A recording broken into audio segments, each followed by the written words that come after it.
Float your boat at lunchtime, and feel free to tune in and listen whilst you have your lunch, and sit back and relax and let your mind wander with us as we chat about the future of sustainable creation. So today we are reflecting on sustainable creation in the days past in the lockdown, but also moving forward.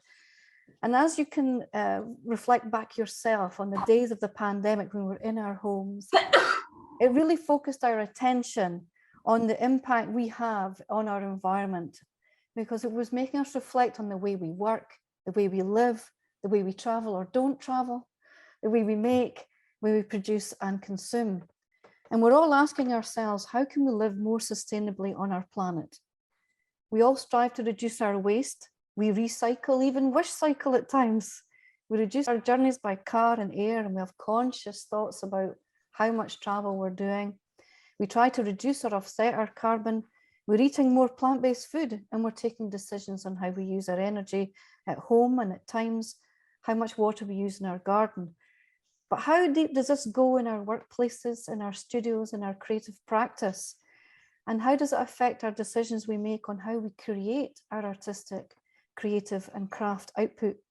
So here to explore these issues today are Carol Sinclair, ceramicist, and Dr. Lynn Wilson, circular economy expert. So I'm about to embarrass them both by reading out their bios and give you a little bit more information about their background. So Carol has been running her creative practice for 30 years, combining her own handmade ceramics with her passion for collaboration, experimentation and knowledge exchange. She's particularly interested in exploring new materials and processes in the quest, I like this, in the quest to find sustainable and environmentally responsible options for her practice. She's been exploring new materials, recyclable plastics, biodegradable materials, and harnessing digital technology in a range of experiments and projects that she will touch on today. So I haven't mentioned them in the bio because, Carol, I don't want to steal your thunder. So Dr. Lynn Wilson, founder of Circular Design Scotland. Lynn is a circular design practitioner, researcher and educator who has recently completed her PhD at the Adam Smith Business School, University of Glasgow. The focus of which was consumer behaviour and the transition to a circular economy. Her consultancy, Circular Design Scotland, provides support to businesses transitioning to circular business models and material practice. She is currently a creative entrepreneur within the Creative Informatics programme at the University of Edinburgh, where she's developing a circular materials repository. Definitely want to hear about that. And Dr. Wilson has been the sector manager, textile circular economy at Zero Waste Scotland from 2013 to 17. Some of you may recall that. And in 2015 became a fellow of the Arts, Commerce and Manufacture, FRSA, which I didn't even know was a thing. So welcome, Lynn and Carol. Thank you. Hello, hello. Great to have you. Thank you so much for joining. So as I said in my introduction, the COVID-19 pandemic has thrown a more intense light on all of these issues. So let's jump in. We are fully aware from working from home that the pivot to digital working enabled us all to work and not to have to travel. That was the whole point. And the move to streaming performances that came with that to entertain us whilst we were locked in. And that may help with some of the travel for performance if we adopt that moving forward. But how can digital help us with physical making? So Carol, you might want to jump in here and kick us off. Absolutely. Well, thank you very much. Yeah, I mean, it's almost crazy to think back to the beginning of lockdown now. It seems almost in our history. But when it happened, I was part of a group of 4 makers and 2 or 3 scientists who'd come together to create an exhibition called Think Plastic. So we were already exploring sort of sustainable options, new ways of working. And as part of that program surrounding the exhibition, we were creating a workshop. We were running a workshop called Closing the Loop, and we were due to do that in person. But just to, like everybody else, we had to pivot really quickly. We had to throw ourselves into the digital world, and we had to transform this workshop into an online gathering. Right. But actually what happened in the end, apart from it being quite nerve-wracking because we've not done it before, what happened was that we actually fairly instantly created a special interest group So we created the Closing the Loop group. And we have now, with the support of Applied Art Scotland, over the last 2 years, we have met monthly online, we've met in person a couple of times, and we've actually all worked together towards the creation of a new exhibition called Matter, Earth, Materials and Making, that opened at the Barn in Banchory on Saturday just gone by, and it's on until the 11th of November. So that's great, and Zoe's going to put that in the chat for everyone. Yeah, great. It is hard to remember sometimes some of what happened. I feel like a little brain fog, but whilst we were at home, Lynn, we were maybe also having a heightened awareness of our home environment. I know some people did DIY projects and realized, I'm at home, I'm going to make this the best it can be, sometimes doing their garden and whatever. But also, you know, I started in particular, maybe others did as well, just really enjoying the artwork and craft work that is in your home, photographic prints, etc., and enjoying creative expression in our homes. But also, I think we realized we've got a lot of stuff and maybe we don't need it. And some people had a good clear out. So Lynn, maybe this is something you want to comment on. Thanks so much, Caroline. And as you said in the introduction in our resumes, I'm a social consumer behaviour researcher. And just before lockdown, I'd started a research project in Edinburgh, working with 30 families in their homes in Edinburgh, and trying to understand what was going on in the home in terms of clothing use, reuse and disposal. And then we moved on to, right in the middle of that came the COVID crisis, and everybody was in their home. And this is really interesting because research tells us that we spend up to 90% of our time in our homes anyway. And then the pandemic came along and we were spending up to 100% of time in our home. And this meant that that gave us time to really look at what's in our homes, what we need, what we don't need. We were really stuck in this space, which to a lot of us would have been really cluttered, really crammed, full of stuff. Got a family trying to deal with lots of different product, from children's toys to our clothes to our furniture. And aligned to that, all of the recycling depots closed down, everything closed down. So whilst people had opportunity to audit what was in their homes and to think about having a clear out, there was nowhere for it to go. And what was really interesting in talking to families at this time was what we saw was communities starting to rethink how we share stuff, how we get rid of stuff, how we share it out, and how it doesn't just go to the dump. And what I learned was WhatsApp groups popping up on streets where families were saying, listen, I'm just putting out a few things, children's clothes, I'm hanging a bag on my door, 7 o'clock tonight, age 8 to 9, first come, first serve. And I think this is really interesting in terms of communities starting to circulate stuff, and that keeps it in circulation, but it also means we know where it goes. Yes. Because one of the key issues we have is that we don't know where stuff goes. And the fact that we have too much stuff is often because we see that the only option is to own stuff. Like our only option is to buy it. And what's really exciting is that, for example, in Edinburgh, we have a fantastic organisation called the Edinburgh Tool Library. And this is really interesting. It's a tool borrowing service, like a library. You can go and borrow a tool when you need it. And what's really interesting about that is research in the early days of the circular economy found that the average tool is only used 5 times in its lifetime. So if you think about all of the different materials and the design that's gone into something like a drill, and the fact that it's sitting in a garage rusting, it just doesn't make sense anymore to own something like that. So that's just one example. So I think the pandemic period gave us a real opportunity to think about, what do we actually need? What do we need to own? Is space a more valuable thing? Space became so much more valuable to us than stuff, than products, because we couldn't use it anymore. But what we really craved was green space. We really craved gardens. Everybody suddenly wanted to have their own garden, their own additional space.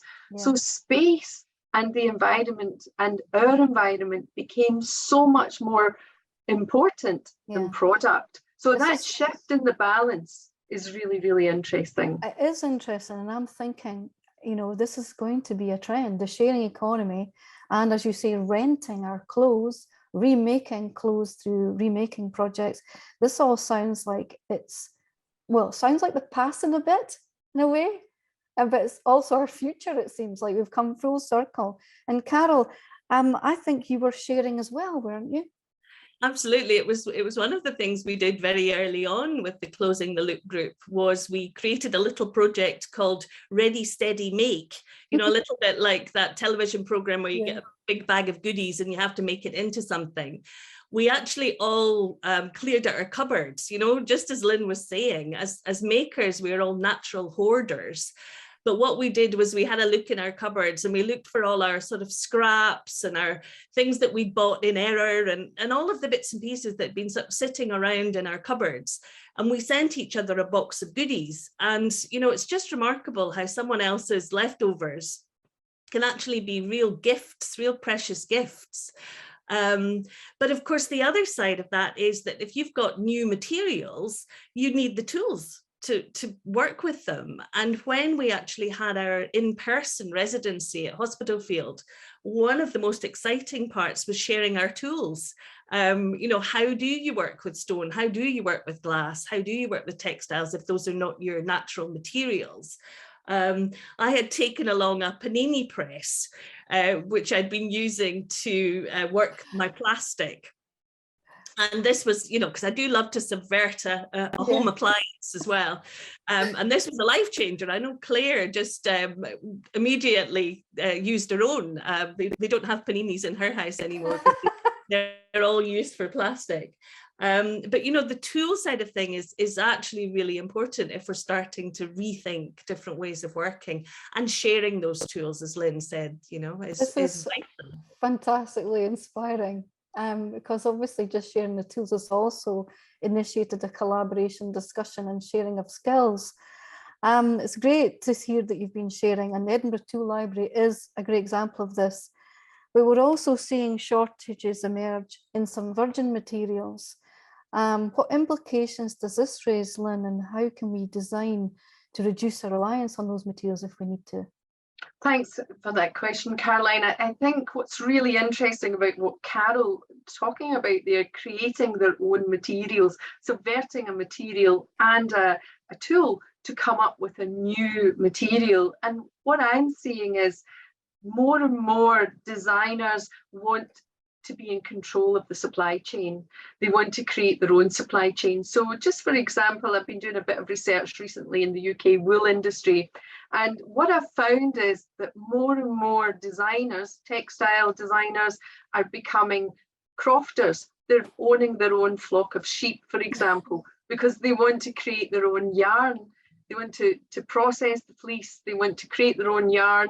They want to then process it into whether it's a woven cloth or a knitted cloth, and into a product. So what I'm seeing is a trend in the whole designers wanting to be in control of their whole supply chain. And that is about having transparency. And this is something that consumers are inquiring about and asking for more and more, particularly young consumers concerned about sustainability and wondering, who made the fashion revolution movement, who made my clothes, or it can just generally be who made my stuff.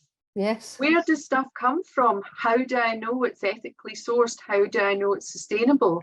And so it's really interesting to see this movement where, for example, there's a huge international movement in hemp growing, designers getting involved in hemp growing, Journeys in Design in Scotland really champion this. And that's about growing the hemp in your own back garden, and then coming, say, several people growing the hemp and then coming collectively together to harvest that hemp, to process it into a yarn, to make a cloth together, to really demonstrate this connection between creativity, design, making, and community. And I've talked about community at the beginning in terms of those consumer communities and streets, and then move on to creative communities here. And so it's becoming a bit of a theme, is community, is how we, in this really challenging space that we were in the pandemic, we created new communities for ourselves. Now in this absolute crisis we're in of the environment, plus the economic crisis that we're facing right now, it is all about how we create our communities, whether that's communities of making, creating, or consumption. This is something that we can really, really take ownership of, and we can really participate in, because a lot of the time as consumers, whether we're designers as consumers, finding our own materials, or consumers of product, we feel so disempowered. Yeah. And it's about, how do we take control of the situation? How do we really think about the energy crisis this coming winter? How do we really support, how do we build communities as makers? For example, in the textile sector, we have the opportunity to make beautiful natural fibre garments. How could we share those with people who really could do with them, who could really need them in an energy crisis when we're challenged by heating our homes? So it's sort of thinking really creatively about that space between creativity, design, and consumption, and creating communities. Yes, I think that's great what you said there about also, you know, feeling slightly disempowered by the appearance of stuff. And actually we could take the initiative as creatives and designers to become centres of communities of practice in this way. Carol, I think you were saying that this was also something makers have taken into their own hands from your perspective as well.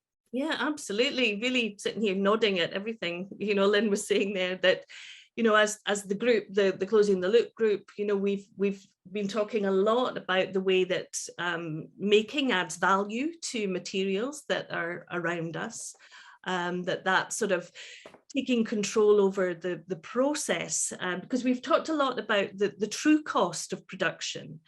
Because there's so much that we don't understand. There's so much that's sort of invisible in terms of parts of the production process, and you know, we sort of really struggle with that. But I think, you know, that perception of value really sits at the heart of reusing, recycling, repurposing, and thinking about what sits in the corners of our homes and our studios, and how we use those.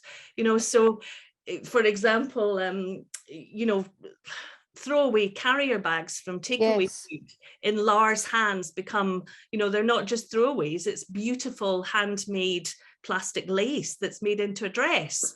You know, discarded electrical wires become a beautiful piece of jewellery in Eleanor's hands. And then that sort of perception of value is a real question that's come up in Inge's piece, one of Inge's pieces, which is about new ways of creating diamonds. So diamonds, artificial diamonds, if you like, are being made by compressing the carbon in air. Amazing. But, you know, the question that sits behind that is really, what's more valuable? Something that's made in a way that addresses our environmental issues and having too much carbon in the air, or something that is a traditionally valued diamond dug up from the ground, possibly exploiting human labor. You know, it's all of that sort of cost. What is that true cost, and how much do we actually understand and know about it to make informed choices? Yeah, that's actually an amazing point. And I was thinking about, how do we make informed choices? Everyone here today is obviously curious about the future of sustainable creation in their own practice and thinking along with us. So what reliable data sources or information can we tap into to inform our making decisions? I know, Carol, you've been working on this, and obviously Lynn too, but Carol, would you like to kick us off on that? Yes, absolutely. I'm going to take you briefly back to the Think Plastic. Yes, great. Because we had been working, there's a group of 4 makers, and we've been working with a botanist and a polymer scientist, so that we could actually tackle some of these questions around the data and around the processes. And when we had started the project, we had rather naively asked the scientists to help us create something we were calling a choices framework, because we thought if we just laid it out in a spreadsheet, we could compare like for like and make decisions. But of course, it's just not that simple. It's really not that simple. So it set us off on, more of a research journey. But I think, the core to this, the core to understanding this is collaboration, is actually coming together. As sole practitioners, it's really difficult for us to go out and find all that data and compare and contrast. So actually, again, the Closing the Loop group has been brilliant in coming together to highlight things we find, and share data and have discussions so that we can understand how to use it. But I think the other key is to collaborate with people outside of our sector, because we had so much enlightenment and awareness raising that came from talking to a polymer scientist who just understands, one of the things he said to us, for example, was that, we all blithely use a cotton bag rather than a carrier bag, because we're told plastic carrier bags are evil. But he suggested that we often don't know how much water is used in the production of cotton, and that you actually have to use one of those cotton tote bags at least 50 times to get that value back again. So it's not that simple, and we need to look more deeply into it, and we need to have more information. There's so much more work to be done, isn't there, Lynn? Completely. Yeah.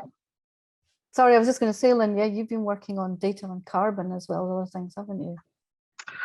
So I use data to, I suppose, to justify. I'm really a qualitative researcher, so the data that I accumulate is sort of in the field and very different from quantitative data. So I'm really looking for the stories in terms of data. I'm really looking to understand and to observe what's actually going on. Because what I find really challenging with the environmental data is that there is so much debate about it.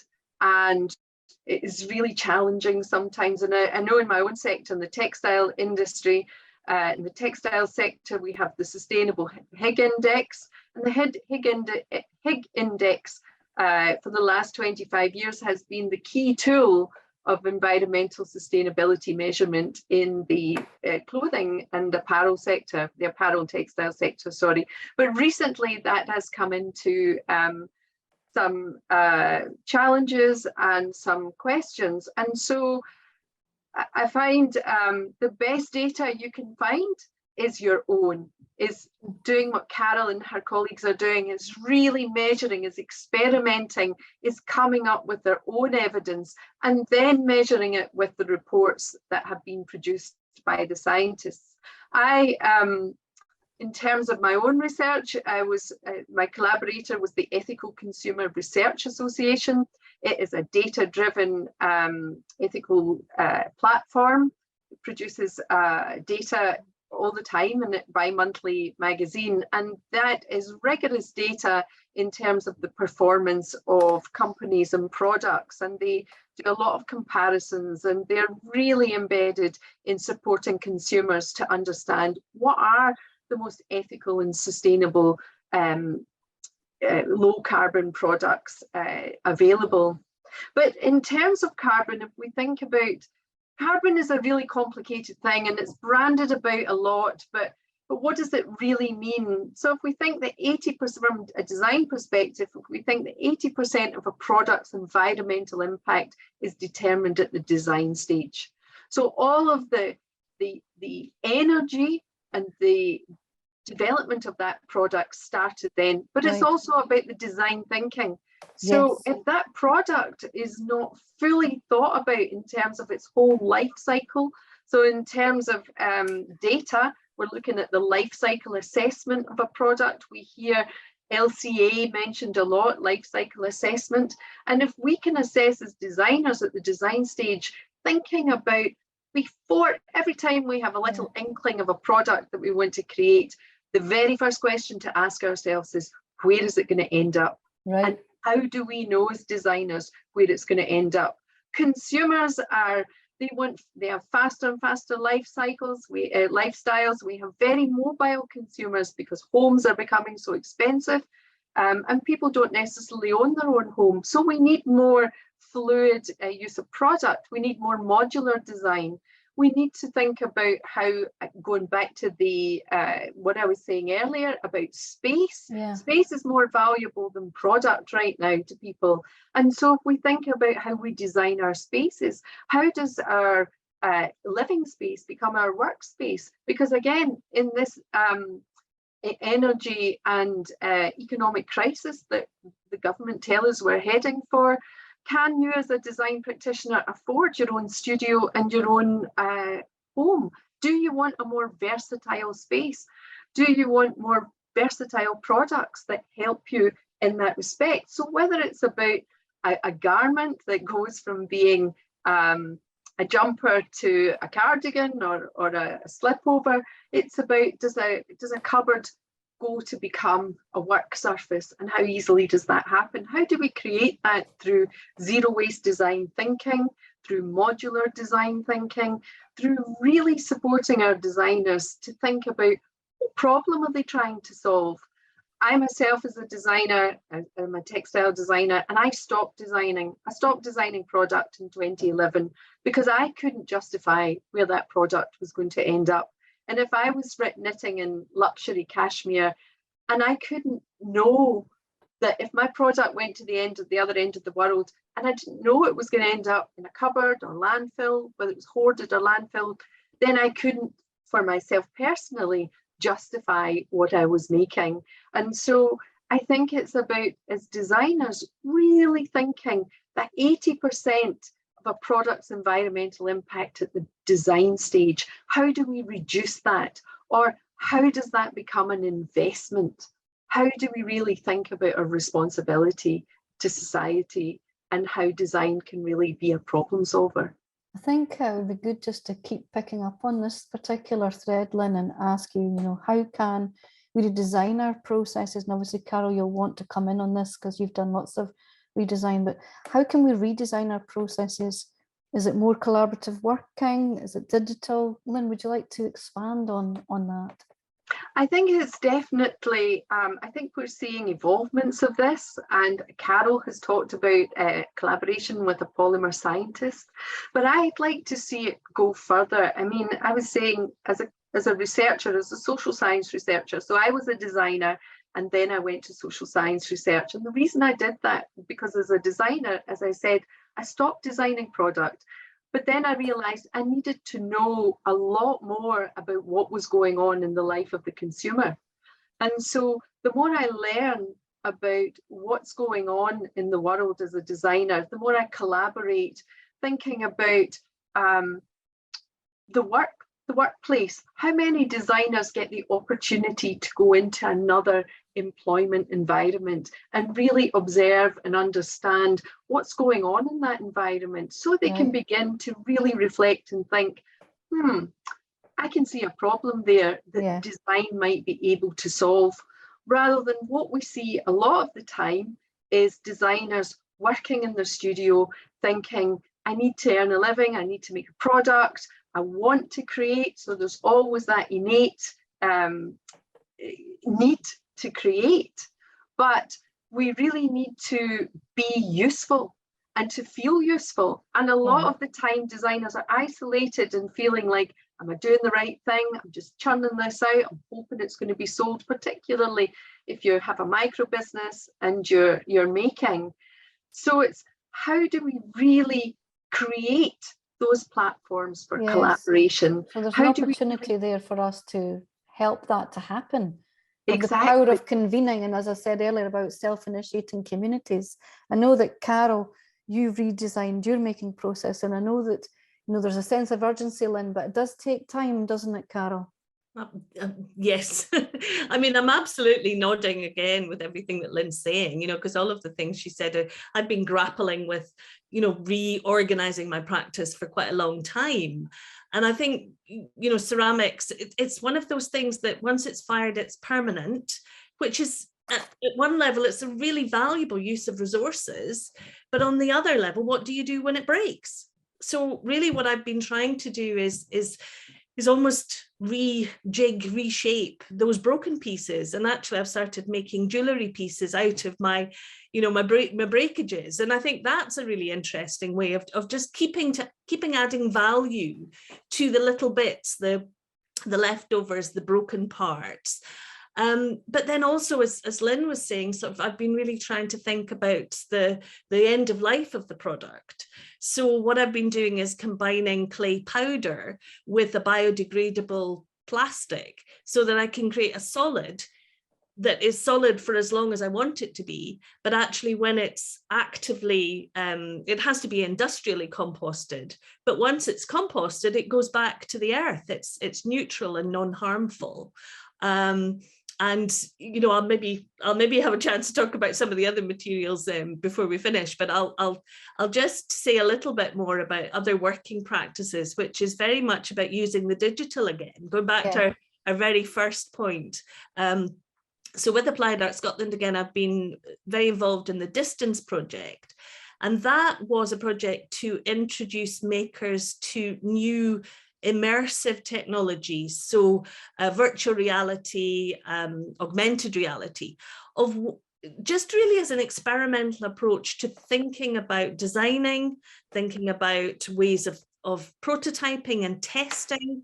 I know Maya, who's a knitwear designer, has found the process really invaluable for helping her put different designs together before she ever goes into production.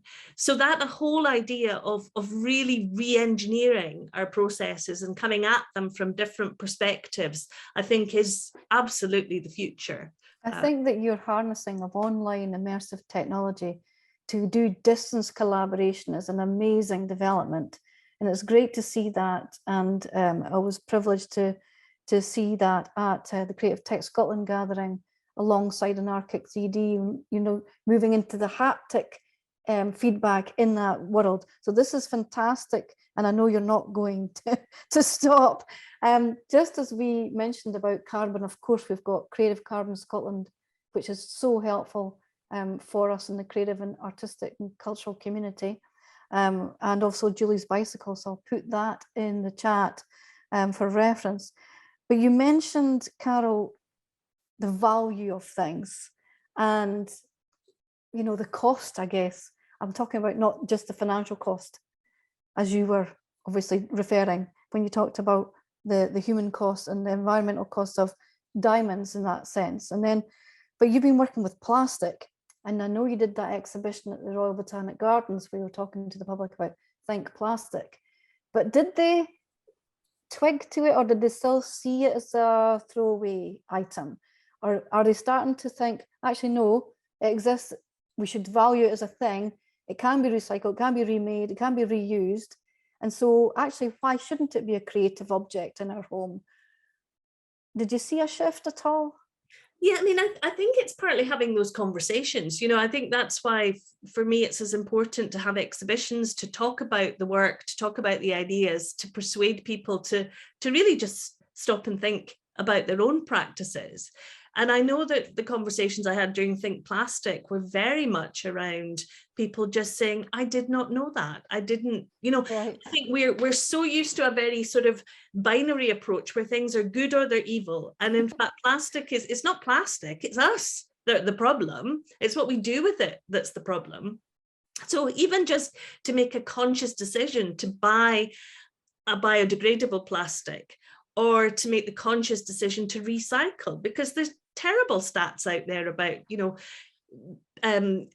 the plastic I like to use is from milk bottles, HDPE, high density polyethylene, and it can be successfully recycled 10 times and it just doesn't get recycled, and so we need to be just much more conscious about our relationship with all of the materials in our work as well as our home life, And Lynn, you were asking when we were talking about this, why do we create new materials? And you were talking about, the elements have to be considered and make sure it's suitable for the purpose and where it's going to end up. Just wondered if you wanted to talk about that aspect. Yeah, thanks. I mean, I've been working on the issue of polymer and polymer closed loop for a long time now. And I think one of the key questions is, what is it for and what is it most useful for? So what we see is that we have, what we see is that we have the opportunity to, sorry, I was interrupted there. Yes, you were talking about recycling polymer artwork and longevity of artwork. Yeah, sorry, with materials, it's about what is that material for? So for example, if we think about the family wardrobe, it's so important that we have a natural fibre next to the skin. We know that wool is the best fibre to have next to your skin, or cotton, whereas a polymer, we all have a waterproof jacket in our wardrobe, and that's polymer based with, say, a rubberized coating. And this is where we need to really think about what we want these materials to do. What is the most useful? Because at the moment, what I see is, I see that material designers are creating materials and experimenting with materials at an industrial scale, but then we're just replacing it on the same product. So you might have recycled paper or recycled plastic that then goes into plastic packaging, but we're not solving the problem of the packaging. The issue is, what is the system doing? So how do we really look at what a natural material does, everything from paper to natural fibre? What is a polymer actually doing in a systems approach?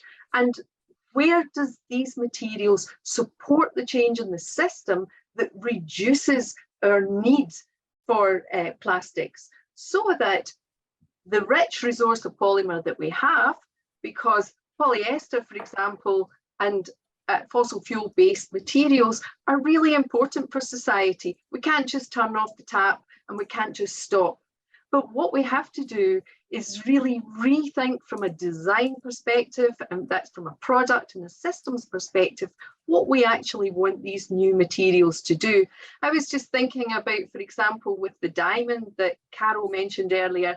I used to live in the Kalahari Desert. I worked with the Narrowsand Bushmen as they were transitioning off their land, pushed off their land because of government policy on diamond mining. So it's a concept really close to my heart.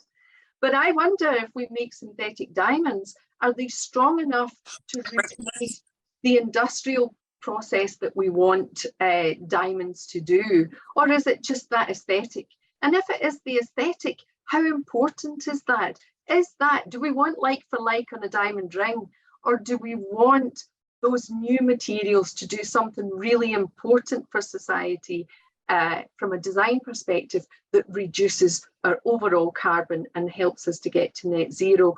So my question is always, in the pursuit of research and design and product and material and services, what are they going to do to really get us to net zero?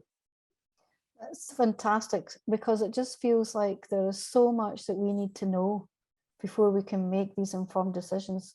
Both of you have been exploring this, and hopefully not in isolation, and hopefully with Creative Carbon Scotland and everyone else's efforts, and Julie's Bicycle and everybody else, the Green Lab, etc., we can start to inform ourselves. But I feel as though this discussion is leading to the point of, we need a more open resource that covers a lot of these questions and also blows apart some of the myths.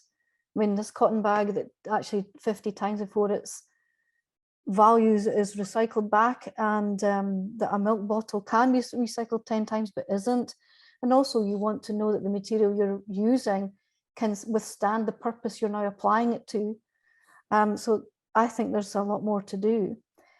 And I was wondering then about the future of making. Not only do we need this information, but what about harnessing more technology and potentially robotics? I was wondering how you feel about both of these, tools, essentially. And Linda, would you like to kick us off? Thanks, Caroline. Yeah, I just want to build on my last point, that robotics are amazing. And it's amazing technological design development for society, and another brilliant new resource that we have. But we become quite scared of this new technology. Is it going to take over? Is it going to take our jobs? Is it going to take our minds? But again, it's about thinking about robots and robotics as a collaborative tool. How do we create a community with robotics? How does it help us? We see robotics doing incredible things in medical design, in construction, in the construction industry, where robots can go into really small spaces, to cavities in the development of buildings that before were very dangerous for workers. In medical technology, advancing operations and medical performance. So these are really positive. What becomes challenging is, again, when we're doing it for the sake of doing it, what are we actually doing with robotics? And as designers, we should be able to play. We should be able to experiment. Through experiment and play comes great things. But we also have to do it with purpose. And we also have to really understand, when we're playing with a robot, when we're experimenting with robots, that we always have a clear research question in our mind. And for me, that question is always, as designers, how do we help the world get to net zero? And if it's always that question at the forefront of our mind, and we see a robot and we're working with a robot in a community, it's like, okay, how can we as designers work in this space to get to net zero? Otherwise, it just becomes another tool to create more product, to create more stuff, and to create more, more carbon. And so my appeal with all of these amazing technologies and advances is, how can they help us? How can they help us save the planet? Exactly. Carol, do you want to come in on this as well? Yeah, I mean, again, I'm absolutely agreeing with everything that's been said. I mean, I think, the Distance Project has been really interesting in terms of new technologies, and I think when makers are used to doing things with their hands and in their immediate studio, working digitally and at a distance is really quite challenging. And, I think always bearing in mind what we're trying to get out of it, but at the same time, you have to become familiar with it to understand its potential. So there is a sort of, it's not always a straightforward learning curve. It's 2 steps forward, 3 steps back, and then a moment of, oh, now I hadn't even thought of that. But I'd absolutely take up that point that I think we need to just approach things differently, approaching any production with that end point in mind. What is going to happen to that product once it's the end of its useful life? And one of the things I've been grappling with, again, with the Barn exhibition, is actually how I can create regenerative materials. So things that are not just not bad for the planet, but actually things that when they decompose, they put something really nutritious back in. Yes. And I've actually been, it sort of makes some of my family and friends sort of squirm a little bit, but I've been exploring what I can do with human hair, with horse hair, with insects. I've got a stash of insects. My sunroom seems to bake them alive, whether I open the windows or not. So I'm actually thinking, well, what can I do with this?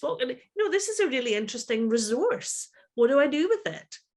I mean, part of the exhibition for me at this stage is partly just to sort of say, what can we do with this? But also to sort of, it's a serious point too, that we really need to look after our precious resources in a very different way and come at them from a very different perspective. Yes, I love that point about you saying you're combining it with things so that it would decompose in the soil and not just provide, I feel like a net zero, but a benefit, a nutritional point. And that reminded me, Lynn, about your work with farmers that came up with amazing ideas. And I wondered if you wanted to mention that. Well, I think actually, I probably don't want to go into that too much. That is ongoing research, but it does go back to the idea of being in the workplace. And so what I did learn from that is that by putting designers in any workplace, they the workplace can come up with problems that they have, because designers are all about problem solving. And so any workplace or any environment, the home or the workplace or externally, it's about what is the key question? What's the problem? And what I noticed from those interviews is they were coming up with key problems. They had observations that they had seen in their working environment, that they saw where they had thought they were buying a design solution to a problem, but then they realized it was becoming a bigger problem. So it wasn't a design solution at all, because the wrong material had been used. It hadn't been thought through. The whole problem of a situation hadn't been observed. Just going back to my idea of, doesn't matter if you create a sustainable material, if you put it on the same product, like food packaging, you're going to end up with the same problem of disposal. And whilst we are striving for these technical closed loops that can process a recycled material and put it back into the same product, that allows us to not think about the key question of what is the problem in the first place? What is this packaging is the problem. Right. So how do we solve that problem? How do we reduce the packaging? How do we, the other side of that is, I remember my husband always laughs because we were talking about avocados coming from Brazil, and somebody was talking about the packaging in the avocado. And I was thinking, why are we talking about the packaging in the avocado and not the fact that this avocado has come 6,000 miles across the world? So it's that whole system here we have of the packaging and the growth and the whole, what are we doing with society? What is going on? And as designers, how do we think about that? So whether it's in the workspace or our personal environment, rethinking, again, it goes back to my point about space being more valuable than stuff. And so rethinking how we use our place, how we use our stuff. And so that is the thing.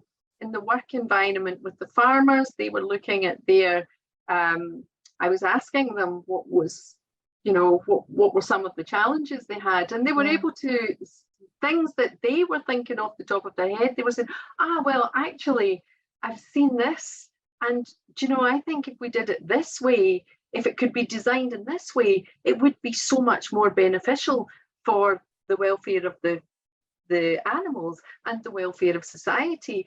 And it's sort of thinking, okay, if you had a designer in that situation, engaged in this discussion, observing the environment, all these design thinking starts to permeate in a much more real way than when we're really challenged and we're stuck in our studios. Like we need to open our mind to more unusual collaborations we might not have thought of, working with robotics, working with farmers, working with chemists, and actually coming up with these circular design solutions. So I want to open up to the participants today for questions. And whilst you are thinking, one of them has put a question in the chat, so I will pose that whilst others are coming in. Is there a UK-wide platform where artists can share best practice in terms of reducing carbon or environmental impact for daily processes, for example, for a fine artist who's looking at painting and sculpture, for example? Is there a UK-wide platform? As far as I know, there isn't a UK-wide platform, and I know that, and you mentioned it earlier, Creative Carbon Scotland, and I think Creative Carbon Scotland is fairly unique to the UK, and we see that a lot in Scotland, that we're quite advanced in how we can create community and how we can create new platforms. Although, Carol, I mean, I'd say there's certainly Scottish-wide ones. I'm thinking of CAN, the Circular Arts Network, which is really trying to sort of redistribute surplus products. But I know that they've been, sort of looking at really quite practical challenges of moving things around the country. Scottish Artists Union have a sort of subcommittee that's addressing some of these issues of sustainability, and I think it's still early stages because people are still grappling with how can we do this and how can we work together. But I think there are groupings, and a bit like our own one with Applied Art Scotland, Closing the Loop group, there are sort of subgroups in various corners that are having the discussion. It's a good point that we need to widen that out, really. Yeah, I'm wondering if this is something we could take on and discuss, see if we can produce, as I said earlier, a central or a more open point for information sharing. Sorry, Lynn. No, I was just going to say, actually, but from an international perspective, I was in Florence last week with a project called She Makes, and She Makes is a big network of different Fab Lab members throughout Europe, and I don't think that we have a network of Fab Labs anymore in the UK, and that's about digital access to robots, access to digital technology, access to printing labs. And so there's a great opportunity there to evolve our network. Yes, I think that's a fair point. There was a Mac lab in the past at the Lighthouse, which was related to Fab Labs, but yes, I think we should look into that again as well. So I've got some takeaways. Is there any other questions from the participants? I just thought we could mention too, which I'd forgotten to mention, is the sustainability module in the craft toolkit. Ah, yes.